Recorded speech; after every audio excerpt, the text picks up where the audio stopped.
कि ए हशर जल्द कर कहो बाला जहान को, यूं कुछ ना हो उम्मीद तो है इनकलाब।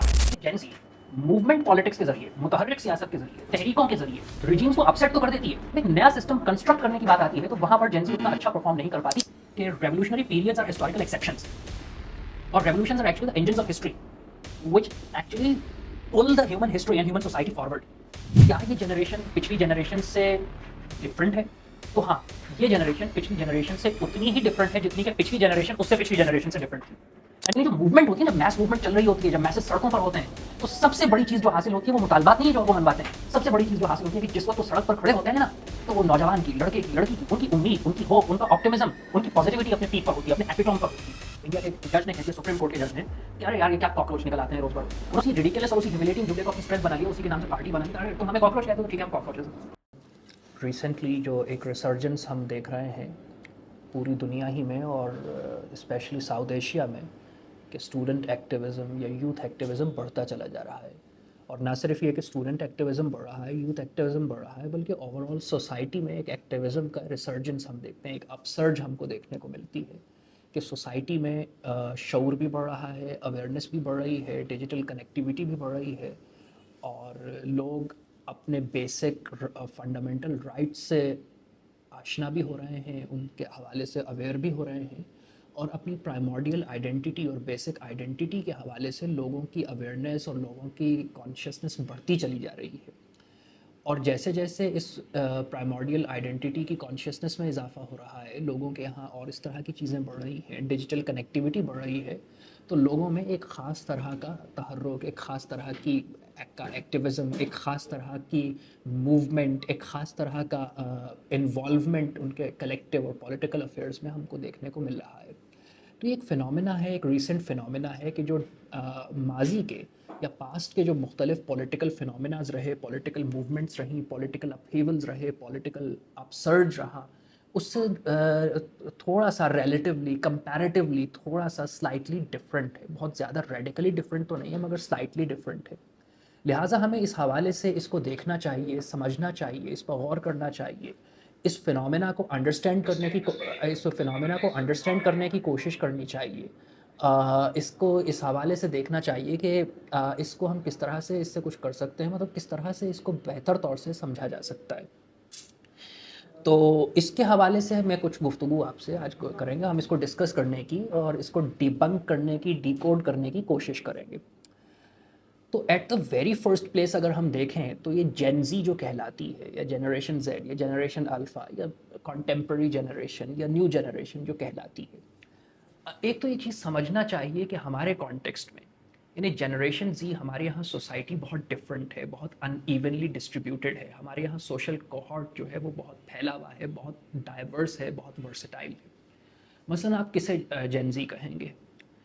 जो ख़ास ट्रेंड्स एंड टेंडेंसीज़ आज जेनजी को सिंबलाइज करती हैं, जो आज ख़ास ट्रेंड्स एंड टेंडेंसीज़ हैं कि जो जेनजी कहलाती हैं, यानी वो आप किस तरह से उसको मार्क किस तरह करेंगे, उसका मार्कर क्या होगा? यानी 1997 से लेकर 2014-15 तक के जो लोग हैं, आप उन्हें जेनजी कहिए। लेकिन हमारे यहाँ जो इस एज ब्रैकेट के लोग हैं, उनको भी अगर आप डिटेल में देखें, उनका एनालिसिस करें, उनका तजज़िया करें, तो एक कुछ वो लोग हैं कि जो इस्लामाबाद शहर में रहते हैं, उनके यहाँ जो ट्रेंड्स और टेंडेंसीज़ प्रेवलेंट हैं वो बिल्कुल डिफरेंट हैं उन लोगों से कि जो अर्बन एरियाज़ के बजाय रूरल एरियाज़ में रहते हैं। फिर इस्लामाबाद में भी अगर आप इस एज ब्रैकेट और इस कोहॉर्ट के लोगों को एनालाइज करें, सेग्रीगेट करें, डिस्ट्रीब्यूट करें, तो वो लोग के जो TMUC में पढ़ते हैं, बीकन हाउस यूनिवर्सिटीज़ में पढ़ते हैं, IVY में पढ़ते हैं, वो बिल्कुल डिफरेंट हैं उन लोगों से जो नस्ट और फास्ट में पढ़ते हैं। और जो नस्ट और फास्ट में पढ़ते हैं वो बिल्कुल डिफरेंट है उन लोगों से जो NDU में और बहरिया में और एयर यूनिवर्सिटी में पढ़ते हैं या कायद आज़म यूनिवर्सिटी में पढ़ते हैं। और जो लोग यहाँ पढ़ते हैं वो बिल्कुल डिफरेंट हैं उन लोगों से कि जो नमल में पढ़ते हैं, उर्दू यूनिवर्सिटी में पढ़ते हैं। और वो जो नमल और उर्दू यूनिवर्सिटी में पढ़ते हैं वो बिल्कुल ही डिफरेंट हैं उन लोगों से कि जो पोस्ट ग्रेजुएट कॉलेज से ग्रेजुएशन कर रहे हैं। तो एक तो ये डिफरेंस हमको देखने को मिलता है जेनजी के अंदर। इसी तरह वो लोग के जो इस्लामाबाद के I सेक्टर में रहते हैं रेडिकली डिफरेंट हैं उनसे जो G सेक्टर या में रहते हैं, वो डिफरेंट है उनसे जो F सेक्टर में रहते हैं, वो डिफरेंट है उनसे जो बाराकाऊ में या सबर्ब्स में या सराउंडिंग्स में या विसिनिटी में रहते हैं, वहाँ के रहने वाले लोग हैं। तो ये जेनजी का जो फिनोमेना है हमारे यहाँ, ये कोई यूनिफॉर्म फिनोमेना नहीं है कि हम इसे एक डिफाइनर इस का कर दें कि भाई ये लोग जेनजी होते हैं। यानी पाकिस्तान में एक ही मुल्क में एक ही शहर में मुख्तलिफ तरह की जेनजीज पाई जाती हैं कि जिनके ट्रेंड्स अपने अपने हैं, टेंडेंसीज अपनी अपनी हैं, कल्चर्स अपने अपने हैं, फैशंस अपने अपने हैं, प्रेफरेंसेस अपनी अपनी हैं, और जो बिल्कुल डिफरेंट तरह के लोग हैं। तो इसे एक यूनिफाइड फिनोमेना समझना और एक यूनिफाइड फिनोमेना समझ करके डील करना और डील करने की कोशिश करना, ये मेरे ख़्याल से दुरुस्त बात नहीं है। बिल्कुल मुख्तलिफ फिनोमेना है, एक बात।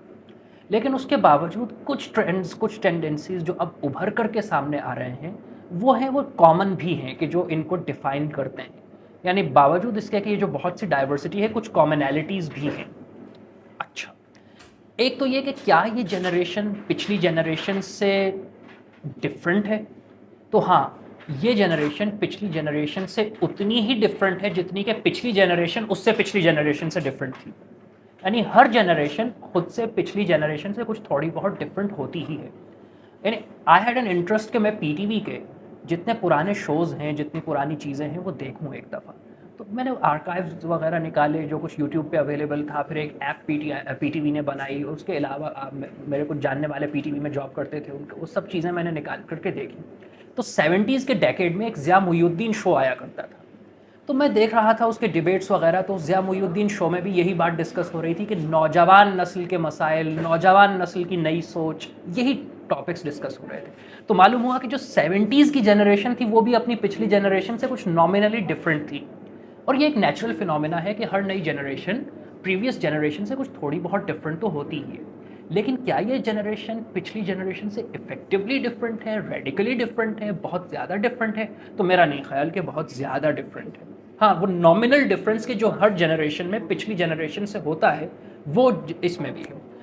अब वो क्या डिफाइनिंग फैक्टर क्या है कि जो इस जनरेशन को डिफ्रेंशिएट करता है बाकी पिछली जनरेशन से, जो इसको एडवांटेज देता है या इसका डिसएडवांटेज बनता है, या जो इसको एक लेवरेज प्रोवाइड करता है, वो क्या चीज़ है? वो एक ही फैक्टर है जो मेरे समझ में आता है, मतलब जो सो फार आई कैन अंडरस्टैंड। वो ये है कि ये जनरेशन डिजिटली लिटरेट है और डिजिटली कनेक्टेड है। यानी बिल्कुल इब्तिदा से, बिल्कुल स्टार्ट से, बिल्कुल एडवेंट से, बिल्कुल इनिशिएशन से इस जनरेशन के पास मतलब एक डिजिटल लिटरेसी इसकी थी, और दूसरा ये डिजिटली कनेक्टेड जनरेशन है, साइबर जनरेशन है, हाईटेक जनरेशन है। वो जनरेशन की जिसने डिजिटल टूल्स को अपने बिल्कुल at the very early age of their childhood उसको एक्सप्लोर भी किया, उसको देखा भी, उसको समझा भी, उसको यूज़ भी किया, और उसके हवाले से एक एक्सपोजर भी हासिल किया। तो जो एक एज इस जनरेशन को बाकी की जनरेशन्स पर हासिल है, वो उसकी डिजिटल कनेक्टिविटी और डिजिटल लिटरेसी है, कि जो इसको ज़्यादा कनेक्टिंग बनाती है, ज़्यादा ऐसी जनरेशन बनाती है that matters for everyone, that actually wants to create an impact on the society, जो सोसाइटी पे एक ever lasting, long lasting impact छोड़ना चाहती है, that actually wants to create some mess, और actually wants to create something कि जिससे हम एक कोई इस तरह की चीज़ कर सकें कि जिसके नतीजे में एक पॉजिटिव इम्पैक्ट जनरेट हो सके। तो ये एक डिफाइनिंग और डिफ्रेंशिएटिंग फैक्टर है कि जो मेरे समझ में आता है, एक चीज़। दूसरी ये कि एक और चीज़ है, यानी आप बेबी बूमर्स कहिए या जो बहुत कदीम जनरेशन थी, उसका एक ये था कि वो नेशन बिल्डिंग जनरेशन थी। यानी वो जनरेशन की जिसने मुल्क को आज़ाद करवाया, जिसने मुल्क बनाया, जिसकी वजह से, जिसकी जद्दोजहद, जिसके स्ट्रगल, जिसके स्ट्राइव की वजह से मुल्क आज़ाद हुआ, तो वो एक वो जनरेशन थी। उसके बाद वो जनरेशन थी कि जिसने इकोनॉमिक एम्पावरमेंट के लिए स्ट्रगल किया। यानी अब मुल्क हासिल हो गया है, स्टेट बन गई है, तो अब इकोनॉमिक एम्पावरमेंट के लिए हमको स्ट्रगल करना है कि हम इकोनॉमिकली मतलब एटलीस्ट बेयर सब्सिस्टेंस को एकआउट करने के लिए ख़ुद को एनेबल कर सकें, और कुछ ऐसी चीज़ें मतलब प्रीरेक्विजिट्स फराहम कर सकें कि जिससे हम इकोनॉमिकली एक प्रोस्पेरिटी और स्टेबिलिटी अटेन कर सकें टू एकआउट और बेयर सब्सिस्टेंस। तो वो जनरेशन जो थी वो बेसिकली इकोनॉमिक स्ट्रगल और स्ट्राइव में सर्फ हो गई। तो पहली जनरेशन जो बेबी बूमर्स है आई गेस, तो वो नेशन बिल्डिंग जनरेशन थी। उसके बाद की जो जनरेशन रही, आई गेस जनरेशन एक्स आप उसको कहिए, generation X was the generation that actually struggled and strive to attain the economic stability to account the bare subsistence. और उसके बाद जो मिलेनियल्स जनरेशन रही, तो मिलेनियल जनरेशन एक ऐसे क्राइसिस, मतलब एक ऐसे दौर में पैदा हुई कि जब इंटरनेशनली दुनिया ट्रांजिशन के फेज़ में थी, और वो ट्रांजिशन मतलब वो उसमें कुछ एसेंस बेबी बूमर्स का, कुछ इसका, कुछ पॉलिटिकल टर्मोइल और कुछ इस तरह की चीज़ें, तो वो इसमें सर्फ हो गई। जेन ज़ी एक ऐसे क्रिटिकल दौर में आई है दुनिया में कि जब मतलब अर्बन मिडिल क्लास की अगर बात करें, तो अर्बन मिडिल क्लास या वो लोग जो यूनिवर्सिटीज़ में पढ़ रहे हैं, तो अब वो फर्स्ट या सेकंड जनरेशन है जो मोस्टली सेकंड जनरेशन है कि जो यूनिवर्सिटीज़ में यूनिवर्सिटी एजुकेशन हासिल कर रहे हैं। सेकेंडली, उनका जो बेयर सब्सिस्टेंस का मसला था, इकोनॉमिक स्ट्रगल और स्ट्राइव का, वो बहुत हद तक किसी ना किसी हद तक हल हो चुका है। लेकिन अब उनके एस्पिरेशंस बढ़ चुके हैं, अब वो कुछ और चाहते हैं, अब वो कुछ मज़ीद उसमें they want to add more sugar to it, है ना। वो उसमें कुछ और करना चाहते हैं। अब they are looking for the creative goals, और they are looking for the self actualisation, and self actualisation with respect to the social impact, with respect to the economic impact, with respect to the political impact. तो वो self actualisation और मतलब अपनी achievement maximisation with respect to political, social and economic aspects, वो कोई mark create करना चाहते हैं, इम्पैक्ट क्रिएट करना चाहते हैं सोसाइटी पर। तो ये एक आपको हर चीज़ को मतलब आप आइसोलेशन में, सोशल फिनोमेना को आप आइसोलेशन में नहीं देख सकते। यानी इंसानी मुआशरा है ना, इंसानी समाज है, इंसानी सोसाइटी, ह्यूमन सोसाइटी है। ऐसा नहीं होता कि आज एक वक्त है और पहले एक वक्त था। मतलब आज आपकी एज अगर 22 ईयर्स है, 25 ईयर्स है, तो आप ये नहीं कह सकते कि मैं आज 25 साल का हूँ, बल्कि आज जो आपके 25 साल है, इसका हर सेकंड, हर लम्हा, हर घड़ी, हर मिनट पिछले एक हर सेकंड से कनेक्टेड है। और आपने आज आप जो भी हैं 25 साल की, 24 साल की उम्र में, आप एक्यूमुलेटिव आउटकम है अपने हर हर सेकंड का और उसकी जो कलेक्टिव एवोल्यूशन हुई है अब तक। इसी तरह ह्यूमन सोसाइटी का भी यही है कि वो डायलेक्टिक्स में, जर्गली डायलेक्टिक्स में मूव करती है।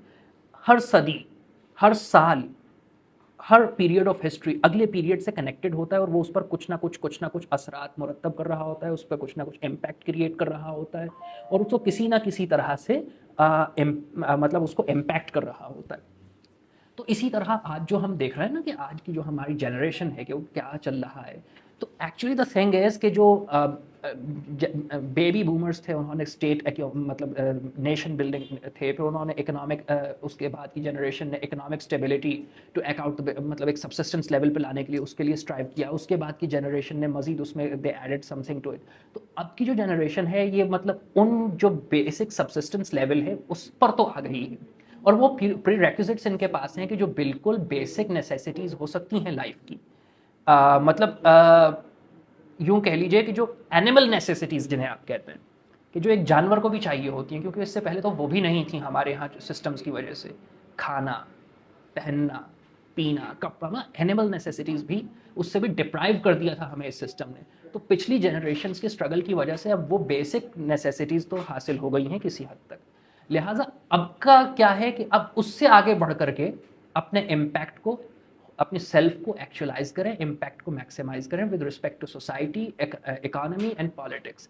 तो ये इस जनरेशन के लिए एक ब्लेसिंग इन डिस्गाइज भी है कि ये एक ऐसे टाइम ऑफ हिस्ट्री में लोकेटेड है कि जो इस हवाले से बेहतर है कि उन्हें एक बेहतर लेवरेज उसने प्रोवाइड कर दिया है।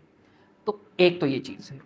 तो ये जनरेशन जी की एक यूनिक पोजिशनिंग है in the stream of history कि जिसको समझना भी ज़रूरी है।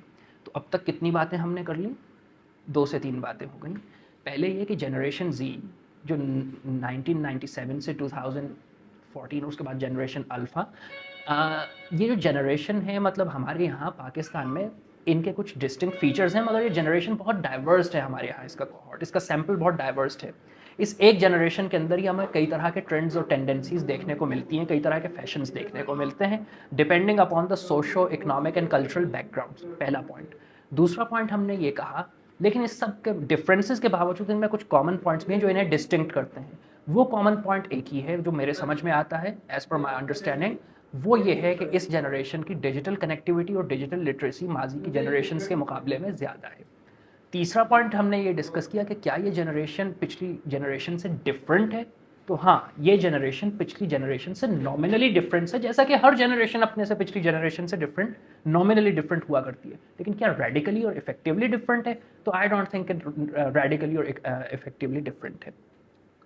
और पांचवा पॉइंट कि इस जनरेशन को लेवरेज क्या हासिल है कि ये इम्पैक्ट जनरेट कर सके, मूवमेंट से पॉलिटिकली इंगेज कर सके, वो ये है कि ये स्ट्रीम ऑफ हिस्ट्री में ऐसे पॉइंट पर लोकेटेड है कि पिछली जनरेशन्स जो थी वो एनिमल नेसेसिटीज़ या बेसिक सबसिस्टेंस के लिए स्ट्रगल और स्ट्राइव करती रही।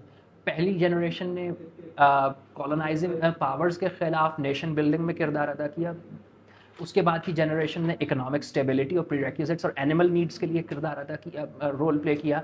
उसके बाद की जनरेशन ने बेसिक सब्सिस्टेंस अकाउंट करने के लिए इकोनॉमिक स्टेबिलिटी पर फोकस किया।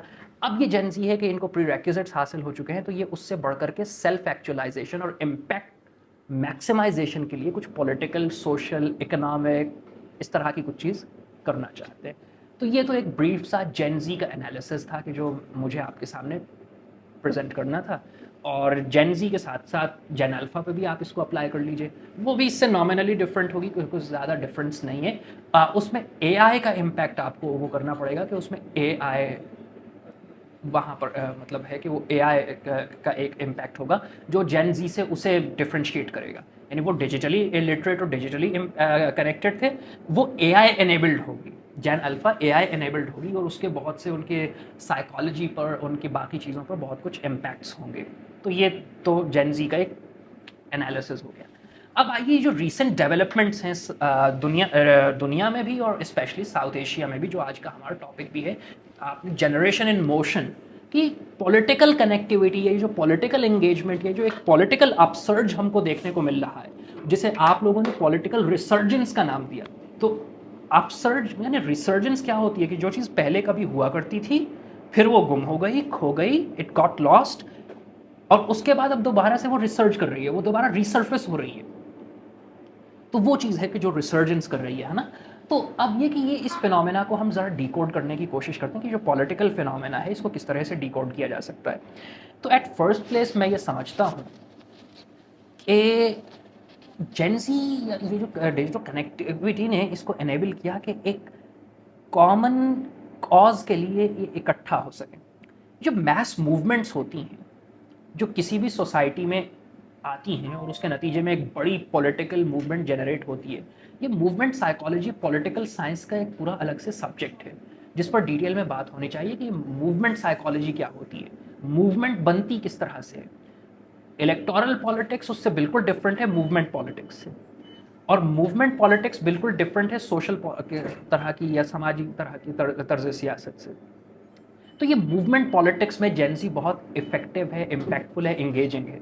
और ये भी ऑब्जर्वेशन है कि जेन ज़ी मूवमेंट पॉलिटिक्स के ज़रिए, मुतहर्रिक सियासत के ज़रिए, तहरीकों के ज़रिए, मैस मूवमेंट्स और मैस मोबिलाइजेशंस के ज़रिए रिजीम्स को अपसेट तो कर देती है, सिस्टम को टॉपल तो कर देती है, लेकिन उसके नतीजे में जो एक वैक्यूम क्रिएट होता है, जब सिस्टम गिर जाता है, जब सिस्टम कोलैप्स कर जाता है, जब सिस्टम क्रम्बल कर जाता है, तो जब एक नया सिस्टम कंस्ट्रक्ट करने की बात आती है, तो वहाँ पर जेन ज़ी उतना अच्छा परफॉर्म नहीं कर पाती अभी तक। मुमकिन है कि फ्यूचर में जेन ज़ी ऐसी एबिलिटीज़ पैदा कर ले, ऐसी सलाहियतें उसमें डेवलप कर ले, ऐसे स्किल्स डेवलप कर ले कि जो वहाँ पर अच्छे से उसको परफॉर्म मतलब वो उसका लैक्यूम, जो शॉर्टकमिंग है, उसको भी फुलफिल कर दे।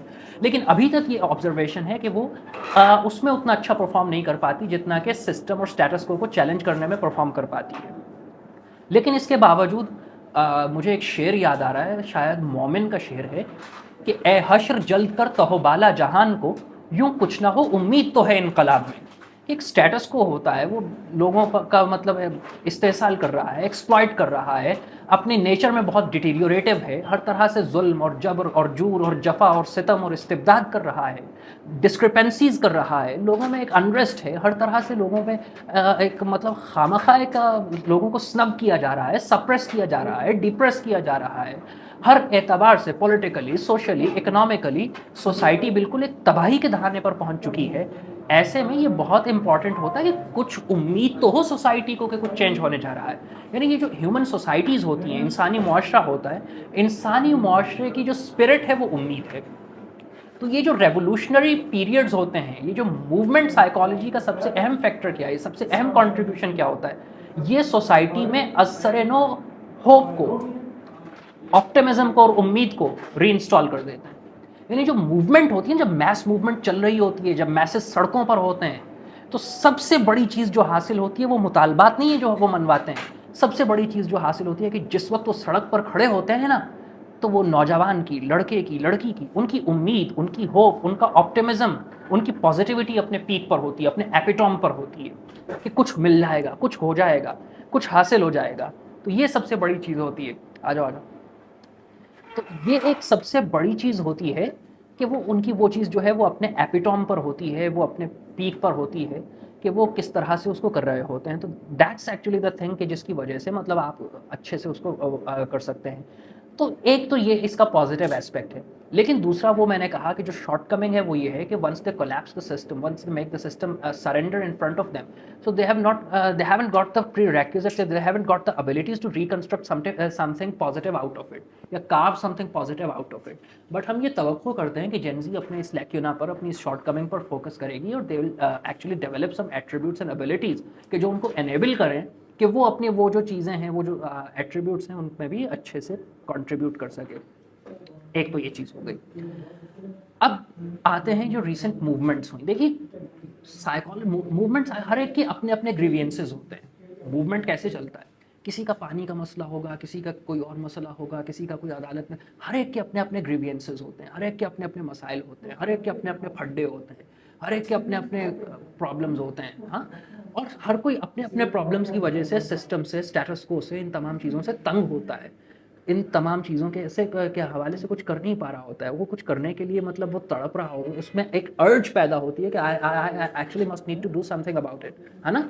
तो वो अपने अपने मसलों की वजह से तंग होते हैं। और फिर एक ख़ास पॉइंट ऐसा आता है कि जहाँ पर उनके कलेक्टिव मसले या उनके इंडिविजुअल मसले कन्वर्ज कर जाते हैं एक कलेक्टिव मसले में। कोई एक ऐसा कलेक्टिव मसला आ जाता है कि वो जो इंडिविजुअल मसाइल होते हैं, जो इंडिविजुअल प्रॉब्लम्स होती हैं, वो एक कलेक्टिव प्रॉब्लम में कन्वर्ज कर जाती हैं। और ये वो पॉइंट होता है कि जहाँ से मूवमेंट इनिशिएट होती है। अच्छा, अभी हम बांग्लादेश में देखें, सबके अलग अलग अपने अपने अपने मसले होंगे, हर एक के। किसी को हसीना वाजिद से मसला है कि वो हमारी लीडरशिप को फांसियाँ दे रही है, किसी को मसला है कि अवामी लीग के गुंडे हमें मार रहे हैं, किसी का मसला है कि महंगाई बहुत हो गई है, किसी का मसला है कि इकोनॉमिकली मुल्क ठीक से नहीं चल रहा है, किसी का मसला है कि यार मुझे नौकरी नहीं मिल सकी है, किसी का मसला है कि मुझे फैक्ट्री में अच्छी पेमेंट नहीं की जाती। लेकिन करते करते करते करते एक पॉइंट आया, टिपिंग पॉइंट ऐसा आया जैसे, है ना, if I put it in a political jargon, तो एक टिपिंग पॉइंट ऐसा आया जो लास्ट स्ट्रोक होता है, टिपिंग पॉइंट, कि जब ये सबके इंडिविजुअल मसले कन्वर्ज कर गए एक कलेक्टिव मसले पर कि असल मसला हुकूमत है, असल मसला सिस्टम है, असल मसला हसीना वाजिद है, इसी को हटाओ। पहले मसला फांसी थी, पहले मसला नौकरी का न मिलना था, पहले मसला महंगाई थी, पहले मसला सिस्टम का ठीक से स्विफ्टली, स्मूथली, कामली फंक्शन ना करना था। ये इस तरह के छोटे छोटे छोटे मसले थे और हर एक के अपने अपने मसले थे, डिफरेंट थे मसले। लेकिन करते करते वो एक पॉइंट पर कन्वर्ज कर गए कि भाई असल मसला हुकूमत है, इसे हटाओ, सबके मसले हल हो जाएंगे। यही चीज़ इंडिया में हुई है। इंडिया में जो मतलब हिंदुत्व है और उसके जिस तरह का रेडिकल किस्म की चीज़ें हैं और जिस तरह से नफ़रत की सियासत है, उस पर आप अगर फिर कभी रखिएगा, उस पर हम डिटेल में बात करेंगे कि किस तरह उन्होंने एक अच्छी सेक्युलर डेमोक्रेसी को और एक अच्छी सोसाइटी को डिटीरियोरेट करके रख दिया, बिल्कुल तबाह करके रख दिया, बर्बाद करके रख दिया। लेकिन मुख्तलिफ मसले थे। मुसलमानों को मसला था कि उनके साथ तासुब हो रहा है, उनके साथ प्रेजुडिस हो रहा है, उनके मस्जिदें बुलडोज की जा रही हैं, उनके घरों पे बुलडोज़र चलाया जा रहा है, उनके खिलाफ CAA और NRC लाया जा रहा है, उनका ये मसला था। दलितों का, OBCs का, SD STs का मसला था कि भाई उनको भी अच्छे से डील नहीं किया जा रहा है, उनके साथ भी अच्छा सलूक नहीं किया, उन्हें जॉब्स नहीं मिल रही हैं, उन्हें और इस तरह की चीज़ें नहीं मिल रही हैं। ये उनका मसला था। ट्राइबल्स का मसला ये था, आदिवासियों का मसला कोई और था। साउथ का मसला ये था कि नॉर्थ में सारी पावर कॉन्सेंट्रेटेड है, साउथ इंडिया को पावर में उतना शेयर नहीं मिल रहा कि जो साउथ इंडिया डिजर्व करता है। सबके अपने अपने सब्जेक्टिव छोटे छोटे मसले थे। करते करते करते एक मसला आया कि भाई पेपर लीक्स। अब पेपर लीक्स अगर तुम देखो तो बज़ाहिर एक छोटा मसला है बनिस्बत उन मसलों के कि जो मैंने तुम्हें पहले बताए हैं, लेकिन एक छोटे मसले पर पब्लिक ओपिनियन कन्वर्ज कर गया कि भाई यही मसला है। तो असल में ये अहम नहीं होता मूवमेंट साइकोलॉजी में कि असल जेन्युइन मसला क्या है, बल्कि ये अहम होता है, इंपॉर्टेंट होता है कि आवाम किसे अपना मसला समझते हैं, पब्लिक किस प्रॉब्लम को अपना प्रॉब्लम कहती है। वो मसला आपको टेकअप करना होता है कि जिस पर सब कन्वर्ज कर जाते हैं और वो एक मूवमेंट को जनरेट कर देता है। यही इंडिया में हुआ। यही बांग्लादेश में हुआ कि एक कॉमन मसले पर जब कन्वर्ज हो जाती है सब चीज़, तो उसके नतीजे में एक मैस मूवमेंट और एक mass mobilization all of sudden शुरू हो जाती है। और जब एक मैस मूवमेंट शुरू हो जाती है तो उसके बाद उसको रोकना, उसका वो जो इफेक्ट होता है वो मतलब कॉन्टीन्यूस इफेक्ट होता है, फ्यूजन रिएक्शन होता है, वो एक के बाद दूसरे, दूसरे के बाद तीसरे, तीसरे के बाद चौथे, वो चलती चली जाती है, चलती चली जाती है, और करते करते वो सब मतलब एक तरह से वो कर देती है। लेकिन इसके अलावा यानी आप अगर ये देखिए, हाँ, कि जनरेशन जेन जी के यहाँ हमें कुछ मूवमेंट में भी एक यूनिक और कुछ डिस्टिंक्ट फीचर्स नज़र आते हैं। असल में किसी ने कहा था, एक फिलोसोफर का कोटेशन था ना, कि generations are shaped by their historical experiences, कि किसी भी जनरेशन के अपनी जो हिस्टोरिकल एक्सपीरियंसेस होते हैं, जो कल्चरली, सिविलाइजेशनली, हिस्टोरिकली चलते हुए आ रहे होते हैं, कोई भी जनरेशन आउटकम होती है उन कलेक्टिव हिस्टोरिकल एक्सपीरियंसेस का, कि जो उससे पहले हो चुके होते हैं। तो जेन जी का यूनिक यह है कि जेन जी जो पेटी प्रेजुडिसेस हैं, जो पेटी बायसेस हैं, जो पेटी किस्म की तकसीम है, जो डिवीजन्स हैं हमारी सोसाइटी में, कहीं फ़िरक़ेवारियत के नाम पर, कहीं लिसानियत के नाम पर, सेक्टेरियन हैं, लिंग्विस्टिक हैं, एथनिक हैं, रेशल हैं, रिलीजियस हैं। जेन जी का सबसे बड़ा एडवांटेज मतलब एक प्लस पॉइंट ये है कि वो चीज़ों को ऑब्जेक्टिवली एनालाइज कर रहे हैं, वो इन पेटी इश्यूज़ में खुद को इन्वॉल्व और इंडल्ज नहीं कर रहे हैं। इसके नतीजे में हमें एक पॉजिटिव चीज़ देखने को मिलती है कि जेनजी के जो प्रोटेस्ट्स हैं, जेनजी ड्रिवन जो प्रोसेशंस हैं, चाहे वो बांग्लादेश में हो या चाहे वो इंडिया में हो, वो बहुत ज़्यादा इंक्लूसिव थे। उनमें फ्रॉम अक्रॉस डिफरेंट आइडियोलॉजीज लोगों ने पार्टिसिपेट किया, फ्रॉम अक्रॉस डिफरेंट एथनिसिटीज़ लोगों ने पार्टिसिपेट किया, फ्रॉम अक्रॉस डिफरेंट रेसेस लोगों ने पार्टिसिपेट किया, from across different religions and from across different sects लोगों ने पार्टिसिपेट किया, क्योंकि Gen Z is least bothered about these petty divides and biases and prejudices, and they just give it a damn to these prejudices and biases that exist in our very society. इसकी वजह से ये है कि जेन जी के protests और processions बहुत ज़्यादा इंक्लूसिव है, और उनमें हर तरह का आदमी हमें देखने को मिलता है, बहुत ज़्यादा रिप्रेजेंटेटिव है। इसकी वजह से ये होता है कि इसमें ये पोटेंशियल मौजूद है इस चीज़ की वजह से कि ये जो मूवमेंट्स हैं, ये जो प्रोसेशंस हैं, ये जो तहरीकें हैं, ये ज़्यादा बड़े पैमाने पर इंक्लूसिव अंदाज में, एक हमागीर अंदाज में चल सकती हैं और बड़े पैमाने में लोगों को अपने साथ शामिल कर सकती हैं। उनका ये आइडेंटिटी का मसला नहीं है कि इस ज़बान में बात होगी तो हम शामिल होंगे। They have got their own language. Gen Z की जो अपनी लैंग्वेज है, it's neither Urdu nor English, neither Hindi nor Gujarati, वो उनकी एक अजीब एक मिक्स सी लैंग्वेज है। पर्सनली आप मुझसे पूछेंगे तो आई एक्चुअली रियली अंडरस्टैंड कि it's actually the discredit on the side of Gen Z, because मेरी निगाह में लैंग्वेज और कोई एक language, to be a master in at least one language is very important to be creative, but Gen Z is least bothered about it, right. इसी तरह उनके जो मतलब कि झंडा ये होना चाहिए, they are least bothered about it. Ideology rightist leftist ये वो नहीं, वो राइट लेफ्ट नहीं, राइट एंड रॉन्ग के उस पर कि भाई ऑब्जेक्टिवली चीज़ों को एनालाइज करो और बताओ कि क्या सही है क्या गलत है, तो they actually care for that thing. तो जेन जी एक्चुअली ये जो चीज़ें हैं ना, ये पॉजिटिव एट्रीब्यूट्स हैं जिनको हमें करना चाहिए, मतलब वैल्यू करना चाहिए कि actually we the Gen Z have shown और एल्डर्स, या we the Gen Z have shown the society that actually these petty deviants mean nothing to us, and they are actually just the divides created by those who actually rule us, and they want to keep us deprived due to these deviants and these prejudices and these biases. वो ये तकसीम create कर रहे हैं, वो ये तकसीम कर रहे हैं ताकि हम आपस में लड़ते रहें और वो अय्याशी करते रहें। लिहाजा जेन जी ने इस टैबू को तोड़ा, इस नेक्सस को तोड़ा है कि झंडा फुलां जमात का होना चाहिए। अरे भाई, सबके इशू अहम है, सब जमातों के लोग आओ, नारे फुलां के लगने चाहिए। अरे यार, नारा लगना चाहिए बस जुल्म के खिलाफ, जो नारा लगे। अच्छा यार, फुलां लहजे में बात होनी चाहिए। अरे यार, लहजा भाड़ में गया, जिस भी लहजे में बात हो ऑब्जेक्टिव अचीव होना चाहिए। तो ये एक ऐसी एक्चुअली पॉजिटिव चीज़ है कि जो हमको नज़र आई। एक और चीज़, जो आखिरी चीज़, उसके बाद हम डिस्कशन ओपन करते हैं। एक और चीज़ जो देखने को मिली है, जेन जी ने ह्यूमिलिएशन को अपनी स्ट्रेंथ बनाना सीख लिया है, और जो ह्यूमिलिएशन को अपनी स्ट्रेंथ बनाना सीख लेता है, नोबडी कैन स्टॉप हिम और हर ऑफ बीइंग सक्सेसफुल, मतलब उसे कामयाब होने से कोई नहीं रोक सकता।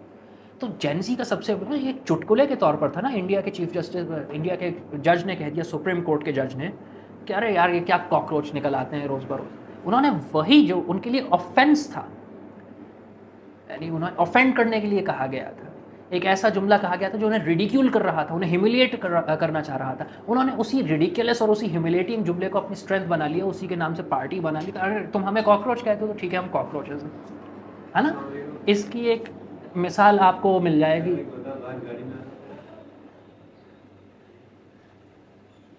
इसकी एक मिसाल आपको मिल जाएगी आपको हमारे यहाँ लिटरेचर या इस तरह की चीज़ों में, मतलब कि उन्होंने उसी चीज़ को अपनी स्ट्रेंथ बना लिया। तो ये कुछ चीज़ें हैं, बेसिक चीज़ें हैं कि जो जेनजी की मूवमेंट्स में हमें देखने को मिलती हैं और जेनजी के हवाले से बहरहाल इम्पॉर्टेंट चीज़ें हैं। तो these were some of the things from my side कि ये है। अब ये कि ये कंक्लूड कैसे होगा, हाँ लास्ट टेक अवे क्या है कि अब हमें क्या करना चाहिए। ये तवक्को रखना कि बांग्लादेश का एक्सपीरियंस यहाँ पर रेप्लिकेट हो जाए, ये तवक्को रखना कि इंडिया का एक्सपीरियंस यहाँ पर रेप्लिकेट हो जाए, it's quite a far cry. ऐसा मुमकिन नहीं होता। वहाँ के सब्जेक्टिव रियलिटीज़ बिल्कुल डिफरेंट हैं, वहाँ के हालात बिल्कुल फ़र्क हैं, वहाँ के मारूजी हालात फ़र्क हैं, वहाँ के सब्जेक्टिव रियलिटीज़ डिफरेंट हैं, वहाँ बहुत सी चीज़ें डिफरेंट हैं बहुत हद तक।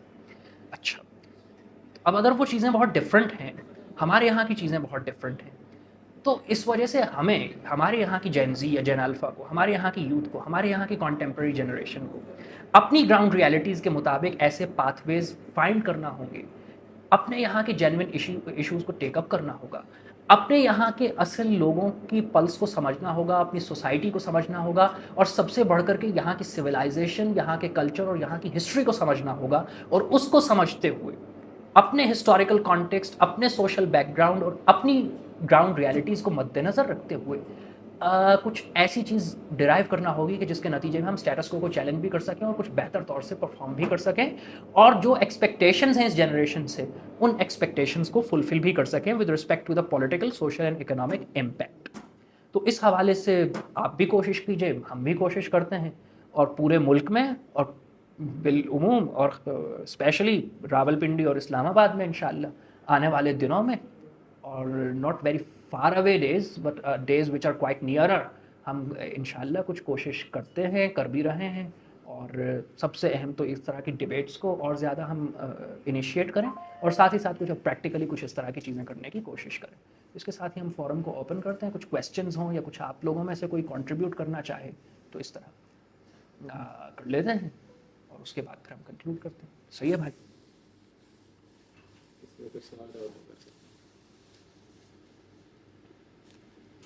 ऑनलाइन एक क्वेश्चन आया है, हाँ। पढ़ देता हूँ कि don't you think that Gen Z is a bit egoist and all their impulsive actions, so to say, are just because of that. They feel powerful when they feel that they are facing the government or any higher authority, and thus when they are actually supposed to form or run systems in a long run after evolution, they have no interest neither. Honey, I partially agree to the thing which is stated in the question, and I, despite of being Gen Z myself, I've always been quite critical of the role and actually the things about Gen Z. और मेरे ख्याल में not only the case that is mentioned in the question, but there is another thing for which the Gen Z is actually in which Gen Z is actually lacking a lot.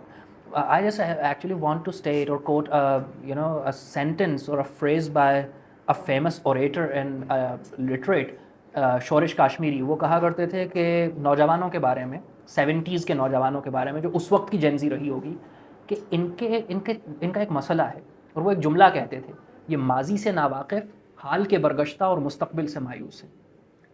यानी they are illiterate about their history, they are actually suffering in their present, and they are disappointed about their future. तो माजी से नावाकिफ़, हाल के बरगश्ता और मुस्तकबिल से मायूस। तो ये जो तीन चीज़ें हैं, what they create, what's the outcome of this three sufferings, इन तीन चीज़ों का आउटकम ये है कि इसके नतीजे में आप में एक फ्रस्ट्रेशन पैदा होती है। फ्रस्ट्रेशन आपको रिएक्टिव बनाती है, आपको एरोगेंट बनाती है, जो जैसा कि क्वेश्चन में कहा गया। तो I totally agree with that कि इस जेन ज़ी के साथ, जेन अल्फ़ा के साथ भी यही मसला है कि illiterate about the history, suffering in the present and disappointed about the future. माजी से नावाकिफ़, हाल के बरगश्ता और मुस्तकबिल से मायूस। But at the same time इसमें रे ऑफ होप क्या है कि हमने कहा कि जेन जी अपनी ह्यूमिलेशन को अपनी स्ट्रेंथ बना लेती है, अपनी वीकनेसेस को अपनी स्ट्रेंथ बना सकती है। तो एक तो ये कि चूंकि हिस्टोरिकल बैगेज उन पे नहीं है, तो वो उन तमाम तर खौफ से और उस तमाम तर चीज़ से आज़ाद है कि जो हिस्टोरिकल बैगेज बाज़ोकात आप पर तारी कर देता है। एक, लेकिन कोई और बात नहीं करता था, बिल्कुल वही कैफियत थी जो आज की कैफियत है कि कोई बात तक करने को तैयार नहीं है, सब कॉम्प्रोमाइज़ थे। स्टूडेंट्स ने मूवमेंट चलाया, सक्सेसफुली चलाया। 1967-68 एक दूसरा इंस्टेंस था, बल्कि यहीं हमारे शहर से, मतलब रावलपिंडी में गॉर्डन कॉलेज से वो मूवमेंट शुरू हुई थी। उसमें ये जो परवेज़ रशीद हैं, मुशाहिदुल्लाह खान, अब्दुस्सलाम ज़ैनी, ये सब लोग थे, इन्होंने उसको इनिशिएट किया था। और वो मूवमेंट बाद में पूरे पाकिस्तान में की सतह पर फैला। वो स्टूडेंट्स का मूवमेंट उसके बाद नेशनल मूवमेंट बना और उसके नतीजे में अयूब खान को इस्तीफ़ा देना पड़ा। 68-69 में वो मूवमेंट रहा। वो भी जेनजी का एक जेनजी लेड मूवमेंट था। भुट्टो का दौर 70s की जो पूरी डेकेड है, actually that was a civil dictatorship. वो एक यूनिक डेकेड थी पाकिस्तान में, civil martial law, civil dictatorship. यानी भुट्टो साहब अपने मिजाज के एतबार से बिल्कुल एक फ्यूडल लॉर्ड थे, एक जागीरदार थे। पाकिस्तान के पहले सिविल मार्शल लॉ एडमिनिस्ट्रेटर भी थे बाय द वे, और बिल्कुल एक डिक्टेटोरियल पॉलिसीज़ थी उनकी, फैशिस्ट टेंडेंसीज थी। उन्होंने FSF एक फोर्स बनाई थी सियासी मुखालिफिन को स्नब करना, ये करना, वो करना, अगवा। उनके खिलाफ जो एक रेजिस्टेंस रहा, स्टूडेंट्स का रेजिस्टेंस था प्रिडोमिनेटली, गर्चे बहुत ज़्यादा नहीं।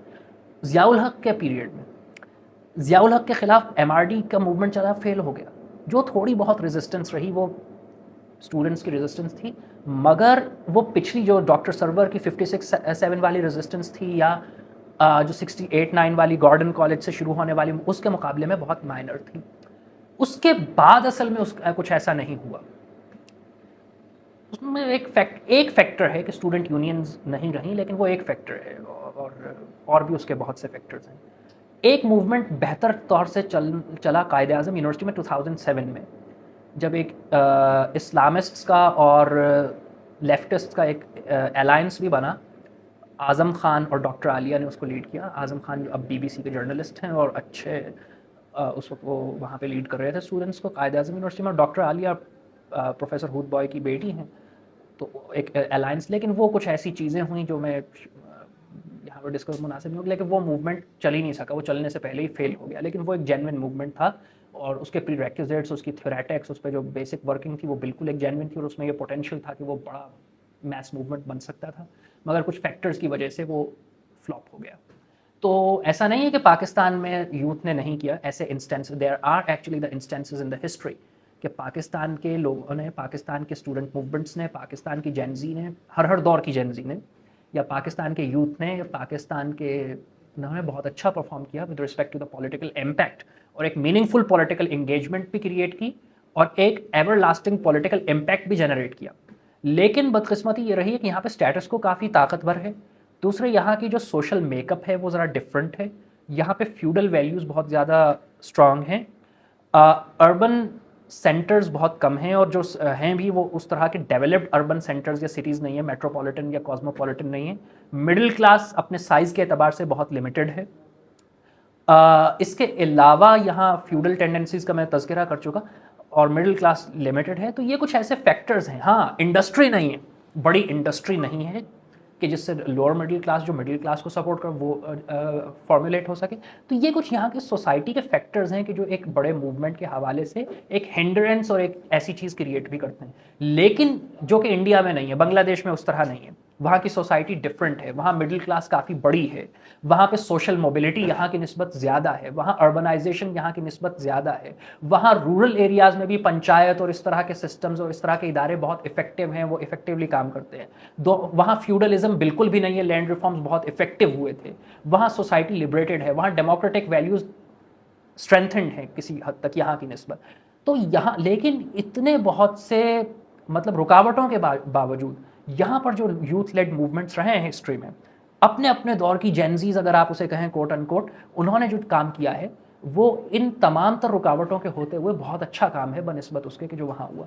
अनफॉर्चुनेटली रिसेंट पास्ट में ऐसा कुछ नहीं हो सका। इस पर आपको और मुझे, जो आज की जेनजी है, आज की यूथ जनरेशन है, जो कंटेम्प्रेरी जनरेशन है, जिन्हें which are actually got to shape the future of this country and this society, हमें ये कोशिश करनी चाहिए कि हम ऐसे प्रैक्टिकल इम्प्लीकेशंस ड्राइव कर सकें, ऐसी चीज़ें बना सकें, ऐसे कुछ पैटर्न्स डेवलप कर सकें, ऐसा फ्रेमवर्क डेवलप कर सकें कि जिस पर इस तरह की जिद्दोजहद हो सके और उसके नतीजे में एक पॉजिटिव इम्पैक्ट सोसाइटी में क्रिएट हो सके। तो ये तो आप एज अ टास्क लीजिए, as an action point of today's sitting, ये आप लीजिए कि कम से कम रावलपिंडी और इस्लामाबाद की सतह पर, यानी एक्चुअली इफेक्टिवली या प्रैक्टिकली देखें तो ये एक ही शहर है।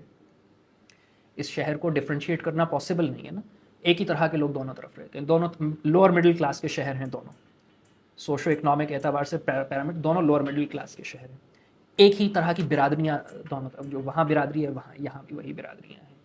एक ही तरह का मिजाज है, एक ही तरह की ज़बान है।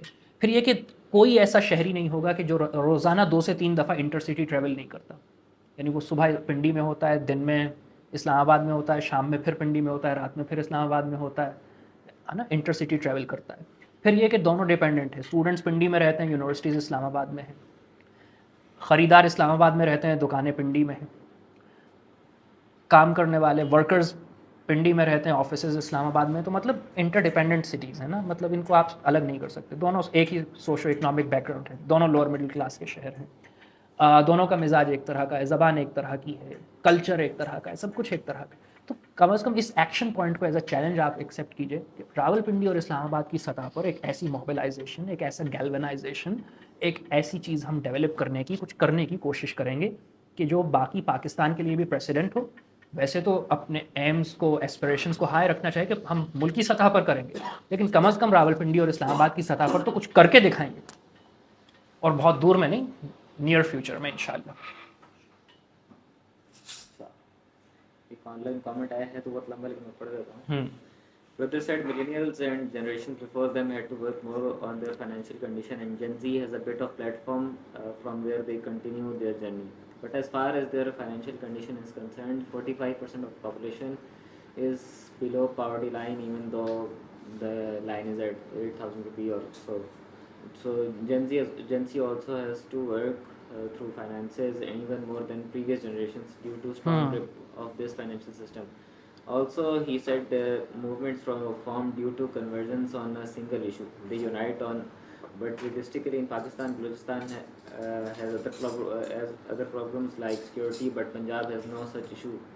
Their issues are on another level. People from Punjab don't really connect with them, as we can see on this Kashmir issue of their 12 seats mainly, even though Gen Z has the ability to rise above the differences among them. One more brother said Gen Z doesn't have the ability to fill the vacuum after a revolution, but as we look out throughout the history, movements generally don't have the ability to fill the vacuum after revolutions, as in French Revolution and many more revolutions. Revolution always brings limited peace, but chaos ultimately prevails. अच्छा, ये बहुत उन्होंने extensive comment किया, partially मैं उससे agree करता हूँ। असल में चीज़ें सोशल साइंस में ये नहीं होती कि आप उनको एक एस्पेक्ट देखें। पहले तो उन्होंने कहा कि इश्यूज़ डिफरेंट हैं, मैंने यही कहा कि इश्यूज़ बेसिकली डिफरेंट होते हैं। मैंने बांग्लादेश की एग्जांपल दी कि किसी का इशू फांसी था, किसी का इशू इकोनॉमिक डिप्रिविएशन था, किसी का इशू जॉब ना मिलना था। इसी तरह पाकिस्तान में भी 10 तरह के इश्यूज़ होंगे, लेकिन अल्टीमेटली चलते चलते चलते चलते वो एक पॉइंट पर कन्वर्ज कर जाते हैं। इसका अभी आप पाकिस्तान में देख रहे होंगे, अभी ये सबसे अच्छा मौका है इसको देखने का। किसी का क्या इशू था, किसी का क्या इशू था, आपको एक कन्वर्जेंस होती हुई नज़र नहीं आ रही कि लोग एक एंटिटी के खिलाफ एक तरह से मुत्तहिद हो गए कि भाई ये सब मसाइल की जड़, जो ख़राबी करते हैं ये करते हैं। तो उनके ख़िलाफ़ आपको इस्लामाबाद में भी एक तरह की ग्रेवियंस नज़र आती है, कश्मीर में भी आती है, कहीं और भी आती है, सिंध में भी आती है, कराची में भी आती है, बलूचिस्तान में। तो इश्यूज़ डिफरेंट होते हैं। मूवमेंट्स में होता ये कि वो इश्यूज़ चलते चलते चलते चलते जब सब अपनी इंडिविजुअल स्ट्रगल करते हैं और कोई बड़ा रिजल्ट नहीं अचीव कर पाते, तो एक पॉइंट ऐसा आता है, टिपिंग पॉइंट, कि जब वो इश्यूज़ कन्वर्ज कर जाते हैं एक कॉमन इशू पर, एक कॉमन एजेंडा पर। तो ये बात मैंने कही थी कि ये तो मैंने कहा कि इश्यूज़ वहाँ भी अलग थे, बांग्लादेश में भी फ़र्क इश्यूज़ थे, इंडिया में भी फ़र्क थे, सबके अपने अपने इश्यूज़ थे, मगर करते करते वो एक ऐसा पॉइंट आ जाता है कि जहाँ पे वो कन्वर्ज कर जाते हैं। इकोनॉमिक्स पे जहाँ पे उन्होंने बात की कि पिछली जनरेशन और इस जनरेशन पे, एक्चुअली ये है कि जेन ज़ी को कम से कम सबसिस्टेंस का मसला तो नहीं है ना। पिछले जनरेशन को जो मसले थे, ये बात दुरुस्त है कि जेन ज़ी को इकोनॉमिकली बहुत से चैलेंजेस हैं, मगर उन चैलेंजेस की नौइयत फ़र्क है। वो उस तरह के चैलेंजेस नहीं है जिस तरह के चैलेंजेस पिछली जनरेशन्स को थे। आप पूछ लीजिए अपने ग्रैंड पेरेंट्स से, अपने पेरेंट्स से, कि उनके जो इकोनॉमिक चैलेंजेस थे वो आज की जनरेशन के चैलेंजेस बहरहाल नहीं है। हाँ, ये बात दुरुस्त है कि आज की जनरेशन के भी जो चैलेंजेस हैं वो कम नहीं हैं, वो बहुत बड़े चैलेंजेस हैं, वो बहुत डिफरेंट चैलेंजेस हैं, और वो नहीं होने चाहिए, और वो अनड्यू चैलेंजेस हैं। यानी ये जनरेशन डिज़र्व नहीं करती उन चैलेंजेस को फेस करना, ये ईज़ डिज़र्व करती है। खामखाए में सिस्टम के फेलियर की वजह से इन पर इम्पोज चैलेंजेस हैं वो इकोनॉमिक चैलेंजेस, लेकिन वो उस तरह के नहीं हैं। एक तो ये, दूसरे जो approach towards dealing with the challenges है वो जेन ज़ी की बहुत डिफरेंट है। जेन ज़ीज उतना एंटैंगल्ड नहीं होते, they are least bothered about the financial difficulties, they just give it a damn. तुम लोगों ने देखा होगा कि जेन ज़ी जो है वो उतना बॉदर नहीं करती है फाइनेंशियल चीज़ों के हवाले से। दे एक्चुअली, फ्रीलांसिंग का कल्चर है और इस तरह की चीज़ें हैं यार, वो कहते हैं कि यार बस इतना हो जाए कि हमारा हमारा महीना अच्छे से गुजर जाए। They are least bothered about कि यार इतना जमा करना है, इतनी सेविंग्स करनी है, इतने एसेट्स एक्यूमुलेट। ये भी तो है जेन ज़ी के, जहाँ पे बहुत से स्पेशल बताए जाते हैं ना कि इनके मतलब पार्टिकुलर्स क्या हैं। तो एक ये भी है कि they are not very much into assets accumulation, कि एक बड़ा सा घर बनाऊंगा, फिर प्लॉट खरीदूंगा, ये करूंगा, वो करूंगा। They are into the quality of living, they live in the movement, they live in a moment, और उसमें क्वालिटी लिविंग और क्वालिटी लाइफ की तरफ वो ज़्यादा फोकस्ड होते हैं, ज़्यादा उसके हवाले से उनका वो रहता है। तो ये है कि जेन ज़ी का approach towards dealing with those issues वो actually it's a little bit different, तो वो चीज़ उन्हें दूसरों से बेहतर करती है। तो ये कुछ चीज़ें। और क्या कमेंट था इनका? कोई और इस तरह की बात जो रहेगी मैं एड्रेस नहीं कर सका हूँ। बस उन्होंने कहा जो कि फ्रेंच रेवोल्यूशन जैसे हुई थी। हाँ, ये पॉइंट रह गया कि revolution actually brings the chaos। It's also partially true. Revolution के बाद अगर कोई ऑर्गेनाइज्ड फोर्स रेवोल्यूशन के पीछे ना हो तो रेवोल्यूशन के बाद chaos आता है। लेकिन हमारे पास मतलब रेवोल्यूशन का chaos जो होता है, एक जुमला है कि revolutionary periods are historical exceptions, और revolutions are actually the engines of history which actually pull the human history and human society forward। तो एक ऐसा अनरेस्ट, यानी सोसाइटी नॉर्मली फंक्शन करते करते करते करते एक सैचुरेशन पॉइंट पर पहुंच जाती है, जब वो ना अच्छा परफॉर्म कर रही होती है ना बुरा परफॉर्म कर रही होती है, बल्कि वो प्रोडक्टिव होने के बजाय काउंटर प्रोडक्टिव हो जाती है सोसाइटी। ऐसे में एक अनरेस्ट ज़रूरी होता है, एक डिस्टर्बेंस ज़रूरी होती है, एक धमाका, एक big bang, social big bang ज़रूरी होता है। तो that social big bang and that social political big bang is actually called the revolution। तो revolutionary periods are the historical exceptions and revolutions are actually the engines of history that pull the human society forward। तो इनकलाब वो एक तरह से splash create करते हैं, वो एक अनरेस्ट, वो अनार्की ही इसके अंदर से एक्चुअली कुछ ऐसी चीज़ कार्व आउट होती है कि जो ह्यूमन हिस्ट्री को या ह्यूमन सोसाइटी को आगे लेकर के चलती है। तो ये बात दुरुस्त है कि अनार्की होती है, chaos होती है, तो chaos इज एक्चुअली वो जो प्रोग्रेस होती है उसकी कॉस्ट ये chaos है मेरे ख्याल से। सही है भाई? लो हारून तो नहीं है तो हम बस आखिरी लेते हैं। Do you think there was some flaw in the Indian protest and the way state behaved with them, and what's your opinion on that? हाँ, फ्लॉज तो बहुत से हो सकते हैं और फ्लॉज गिनवाने पे हैं। हर मूवमेंट में कुछ ना कुछ फ्लॉ रह जाता है। मूवमेंट्स के हवाले से ये याद रखिए कि मूवमेंट में ये नहीं होता कि हर चीज़ परफेक्टली ही आगे चले, मतलब इट्स नेचुरल कि कुछ ना कुछ फ्लॉ रह जाएगा। यानी मूवमेंट की जो पॉलिटिक्स हमने डिफरेंशिएट किया ना, इलेक्टोरल पॉलिटिक्स अलग है, मूवमेंट पॉलिटिक्स अलग है, पॉपुलर पॉलिटिक्स अलग है, पावर पॉलिटिक्स अलग है, ड्राइंग रूम पॉलिटिक्स अलग है। इन सब पॉलिटिक्स में डिफरेंस है। मूवमेंट पॉलिटिक्स में कभी भी आप 100% अचीव नहीं कर पाते हो। मूवमेंट पॉलिटिक्स में गिव एंड टेक होता है। आपको अगर जहां आप 4 बातें अपनी मनवाते हैं, आपको 2-3 बातें मानना भी पड़ती हैं। फ्लॉज आप बहुत से, आप योगेंद्र यादव एक इंडियन इंटेलेक्चुअल हैं, सेफोलॉजिस्ट हैं, आप उन्हें सुना, बहुत अच्छे से चीज़ों को एनालाइज करते हैं। तो मतलब अब जैसे वो क्या नाम था, वांगचुक का पूरा नाम क्या है, जिन्होंने वो की थी, हंगर स्ट्राइक किया था? सोनम वांगचुक। अब सोनम वांगचुक ने जब अपना हंगर स्ट्राइक ब्रेक किया, अपना फास्ट ब्रेक किया, तो उन्होंने पानी का गिलास मिनिस्टर से ले लिया।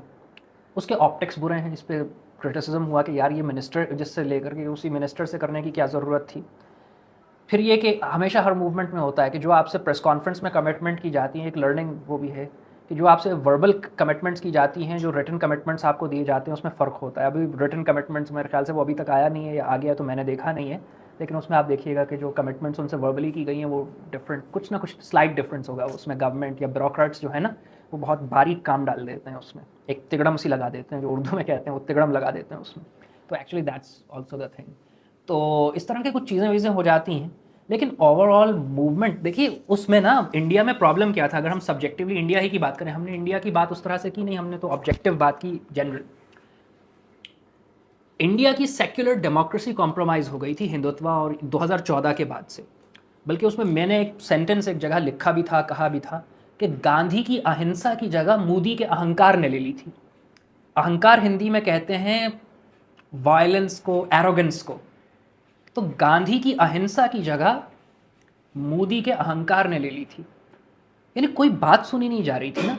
उसको पहला जो जर्क लगा है वो उनके जो लास्ट इलेक्शंस थे लोकसभा के, उसमें लगा कि हुकूमत बहुत सी सीटें ऑपोजिशन जीत गई, और यूपी की बहुत सी सीटें, मतलब यूपी की तो अक्सर सीटें हार गई बीजेपी, और समाजवादी पार्टी और कांग्रेस ने बहुत सी सीटें जीत ली। बल्कि मोदी खुद पहले के 2-3 राउंड्स में ट्रेल कर रहे थे, और ये कहा जाता है कि अगर प्रियंका गांधी बनारस से मोदी के मुकाबले में लड़ गई होती तो मोदी ना जीत पाते। तो एक तो ये चीज़ है कि उसमें, लेकिन इस मूवमेंट ने असल में ये इंडिया में एक पहले चला था, मतलब युवा आंदोलन, यूथ मूवमेंट। तो बहुत अरसे बाद ये युवा आंदोलन, ये यूथ मूवमेंट इंडिया में हुआ है, और पहले चला था इंदिरा गांधी वगैरह के उसके ख़िलाफ़, उनकी इमरजेंसी और उनके ख़िलाफ़, और उसको लीड किया था किसने, मैं नाम भूल रहा हूँ। तो उसके बाद ये जो अब का मूवमेंट है, इसने असल में हुकूमत का के जो खौफ था ना, उसको तोड़ दिया है। और कुछ किया है या नहीं, इसका सबसे बड़ा अचीवमेंट ये नहीं है कि उन्होंने इस्तीफ़ा ले लिया, ये भी अचीवमेंट है कि बहुत गुरूर के साथ कहा था, बहुत ज़्यादा, मतलब एक बहुत एरोगेंस के साथ अमित शाह ने शायद ये कहा था कि हम एनडीए, हम कांग्रेस की गवर्नमेंट नहीं है, हमारे यहाँ इस्तीफ़े नहीं होते। Don't consider us those ones जिनके यहाँ रेजिग्नेशंस होते हैं। We haven't got the tradition of submitting our resignations on the public demand. तो ये वाज़े तौर से उन्होंने कह दिया था, मगर उन्हें इस्तीफ़ा देना पड़ा। एक ऐसी गवर्नमेंट, करोड़ों रुपए खर्च किए गए मोदी की इमेज बिल्डिंग पर, अमित शाह की इमेज बिल्डिंग पर। वो मोदी के जो खुद को बहुत अच्छे से, मतलब बहुत अपराइटली कंडक्ट करते हैं, प्रेजेंट करते हैं, लेकिन आज तक उन्होंने एक प्रेस कॉन्फ्रेंस नहीं की, क्योंकि वो खुद को किसी के सामने आंसरेबल नहीं समझते। और जब ये मूवमेंट शुरू हुआ, जब भी नहीं आए, लेकिन जब प्रेशर बिल्डअप होता रहा, तो वही मोदी के जो प्रेस कॉन्फ्रेंस नहीं करते थे अपने एरोगेंस की वजह से कि मैं किसी के सामने आंसरेबल नहीं हूँ, उन्हें वीडियो बनाना पड़ी, और उसी लिंगो में बनाना पड़ी, उसी जार्गन में बनाना पड़ी कि जो जेनजी की लिंगो और जेनजी का जार्गन समझा जाता है। तो जो अहंकार है, जो गुरूर है, जो एरोगेंस है, उसको एक पहला जॉल्ट और जर्क है कि जो इस मूवमेंट ने दिया है। अब इस तरह की मूवमेंट्स आप देखेंगे इंडिया में एक मोमेंटम बिल्डअप होता चला जाएगा कि जो बिलाखिर वहाँ पे एक सोशल और पॉलिटिकल चेंज को इनिशिएट कर सकता है। तो ये actually it was actually the initiation of a political and social change there in India.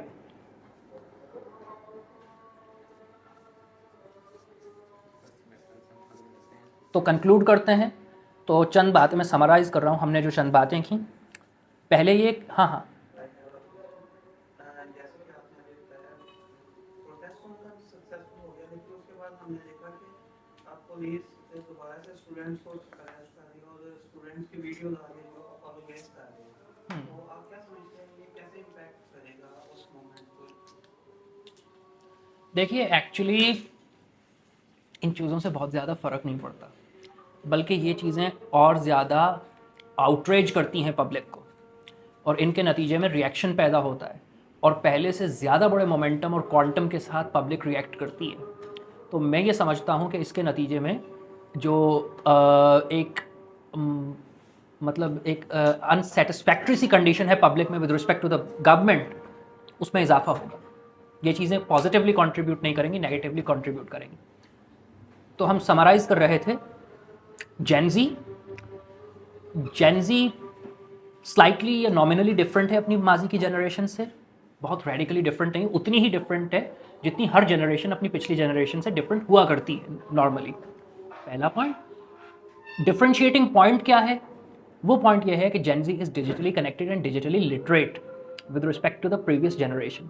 Second point.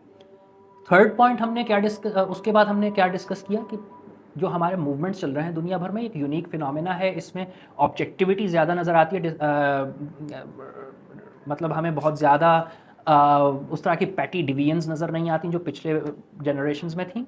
लेकिन हमने ये कहा कि पाकिस्तान के सब्जेक्टिव रियलिटीज़ फ़र्क हैं बांग्लादेश से और इंडिया से, बांग्लादेश के रियलिटीज़ इंडिया से फ़र्क थे। तो बांग्लादेश के मूवमेंट इंडिया से डिफरेंट था, इंडिया का मूवमेंट कहीं और से डिफरेंट था, और पाकिस्तान का जो मूवमेंट होगा हमें अपनी सब्जेक्टिव रियलिटीज़ और ग्राउंड रियलिटीज़ को मद्देनज़र रखते हुए, यहाँ के सोशल कल्चरल हिस्टोरिकल बैकग्राउंड को मद्देनज़र रखते हुए कुछ सोचना चाहिए, काम करना चाहिए। 2-3 चीज़ें। और उसके बाद हमने उन मूवमेंट्स का एनालिसिस किया और उसके बाद हमने एक्शन पॉइंट ये दिया कि पूरे मुल्क में और कम से कम इस्लामाबाद और रावलपिंडी में हमें कोई ऐसे प्रैक्टिकल पैटर्न्स और फ्रेमवर्क डेवलप करना चाहिए कि कुछ करके दिखाएं यहाँ पर।